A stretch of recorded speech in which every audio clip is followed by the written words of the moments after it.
Salut les gars, c'est Patapouf. Alors aujourd'hui simplement, enfin je dis beaucoup simplement dans le début de mes vidéos. Alors aujourd'hui c'est en fait pour la petite, on va dire, vidéo de fin de mois. Parce que tous les 2 mois, je vous rappelle, je fais une petite vidéo de qu'est-ce qui se passe dans le garage. Pour vous tenir au courant, vu que je ne vous montre pas tout. Hein. Donc il y a des trucs que vous ne voyez pas forcément. Et puis je vous les montre petit à petit. Hein. Donc on commence tout de suite. Alors, pour mes trucs que j'ai eu récemment, cette petite colle. Regardez-moi ça. Honnêtement, achetez-la. C'est en fait de la cyano renforcée. Hein. Puis c'est vraiment beaucoup plus efficace que la cyano classique. Sur tous les points.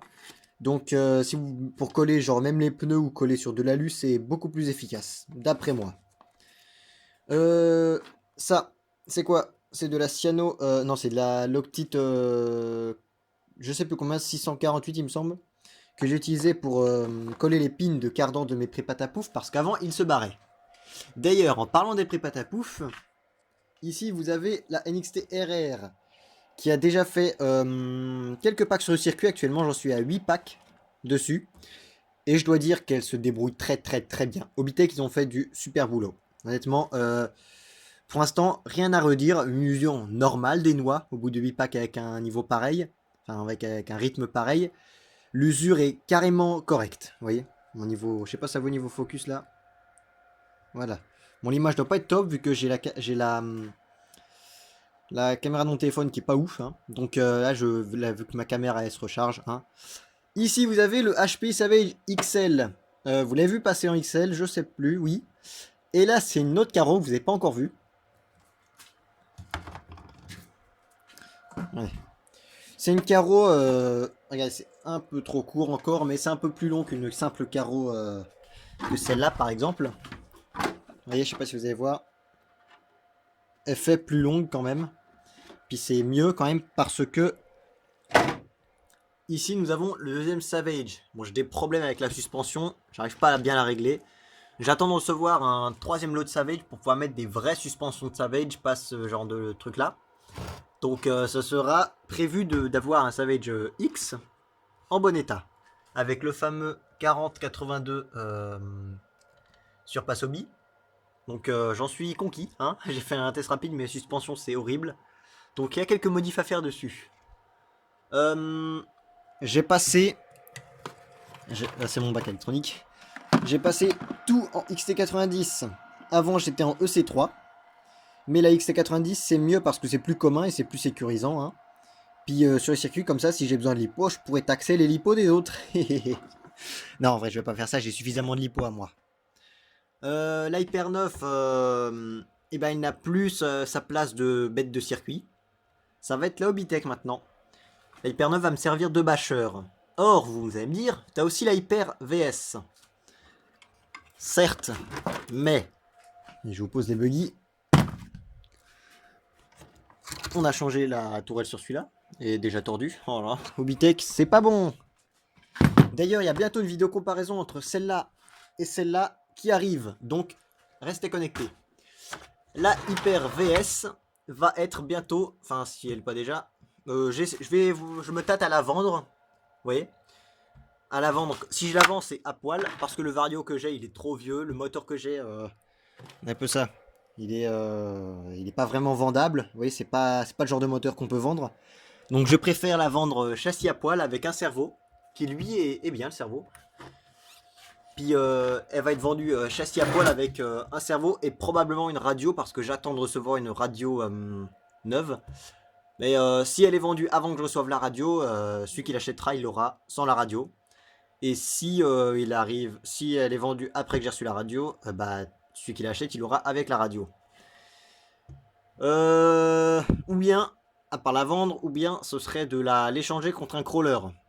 Donc si vous avez un crawler que vous aimeriez échanger, un crawler en bonne, enfin un châssis, n'importe quoi, que vous voudriez échanger contre ça, je suis ouvert à toute proposition, vous voyez. Et le nettoyage il va être fait lors de la vente, etc. Donc voilà, ça avait été plan pour la Hyper VS. Donc pour l'instant, elle est remisée jusqu'à nouvel ordre. La Hyper 9, on a fait une petite révision dernièrement. Regardez-moi comment c'est flex. Bon, évidemment, on a ressali depuis. C'est hyper flex. Donc tu m'étonnes que niveau circuit c'était un peu flou la conduite. Celle-là, elle se débrouille très bien. Elle se débrouille très bien. Reste là debout.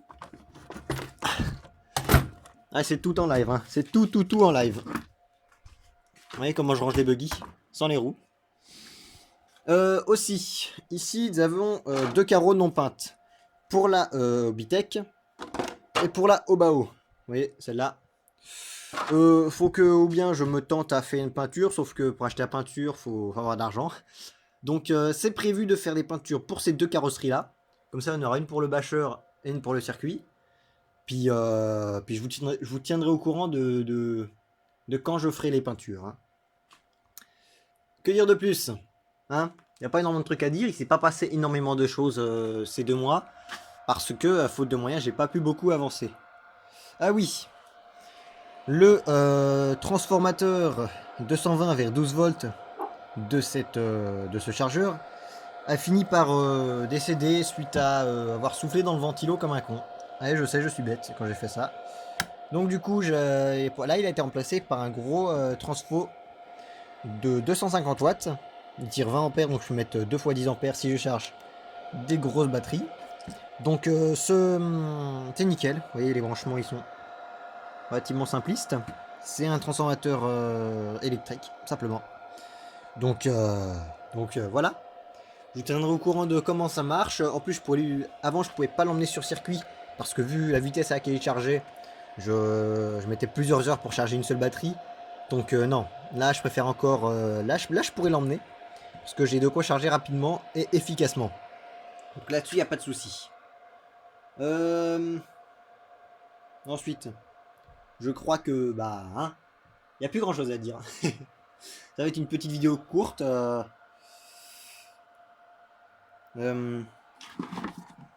oui, non, j'ai passé tout en XT90 à part les lipos. C'est là, toi. À part les lipos qui vont aller sur la Obitech. Vu qu'il l'utilise moins fréquemment que moi, je préfère la laisser en EC3 parce que honnêtement, faire 50 soudures, parce que j'ai fait les 50 soudures en une seule fois.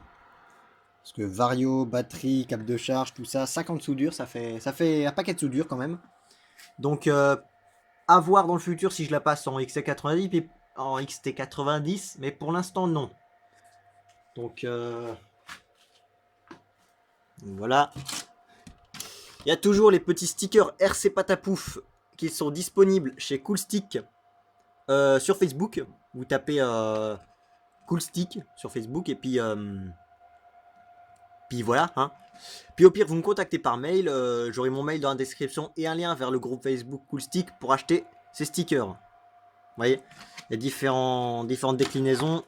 Si je retrouve la fiche de stickers, regardez juste là. Ici, j'ai tout le bac de pièces Bitech. Il y a différentes déclinaisons. Des gros, des petits, des déclinaisons flammes, des déclinaisons carbone. Donc, faites votre choix, c'est nickel. Et ils sont aussi disponibles en sticker intérieur pour les coller à l'intérieur de la carreau et faire comme si c'était peint. Et ça fait un effet différent. Donc, ces pneus-là, pourquoi ils sont démontés et pas montés sur la Obitech? Parce que sur le circuit, vu l'état actuel, c'est presque mieux de rouler avec des pneus slick pour pouvoir glisser par-dessus les rochers et pouvoir ne pas se renverser dans les virages. Vu que la terre est un peu pas ouf, celle qui a été mise dedans sur le circuit. Donc, bah, il y a beaucoup moins d'adhérence. Les cailloux, ils sont saillants. Il y a des ornières de malades. Donc, ça devient compliqué à piloter. Mais je fais des progrès parce que j'ai des bons conseillers. Merci Ben. Donc, je pense bientôt faire d'autres vidéos avec celle-là sur le circuit. Celle-là, elle va être plus que bâche. Celui-là, il va être bâche. Celui-là aussi quand il sera fini. Et puis, hein, je vous dis à très bientôt les gars. Bonne soirée, bon après-midi quand vous regardez la vidéo. Je suis sûr que j'ai oublié quelque chose à dire. Parce que j'avais pensé à des trucs à dire, mais non, apparemment, il n'y a rien à dire. Ah oui, si. Un truc qui peut arriver, c'est que le bec du Vario meurt. Alors, quels sont les symptômes quand le bec du Vario est mort? Ben, quand vous l'allumez, plus rien ne réagit. Le récepteur ne s'allume pas, le ventilo même ne s'allume pas parce que le ventilo est alimenté par le bec du variateur. Donc j'ai commandé un U-Bec de chez Hobby qui coûte 5 euros. Comme ça je pourrais le coller directement sur les prises vu qu'il prend jusqu'à 6S. Et il me sortira l'effet du bec interne, mais avec un bec externe. Je pense que je vais le mettre là-dedans. Parce que regardez, je mets le variateur ici et j'ai de la place de mettre une batterie ici. Donc il y a largement ce qu'il faut comme place. Oui, c'est poussiéreux parce que je roule avec le véhicule. Puis j'oublie de les laver surtout. Donc là, tiens, c'est juste poussiéreux, mais avec le flash, ça rend vraiment, vraiment pas ouf. Hein. Bref. Donc il y a le bec de celui-là qui est mort. Après quelques années, il en a revu pas mal des crasses. Hein. C'est un très bon variateur. Il me semble même qu'il est plus produit, le Xeron 150 ampères bleu. Donc allez, salut les gars. A plus, et puis passez une bonne journée, partagez la vidéo, mettez des commentaires parce que c'est bon pour le référencement, likez la vidéo, partagez tout ça. Allez, salut les gars.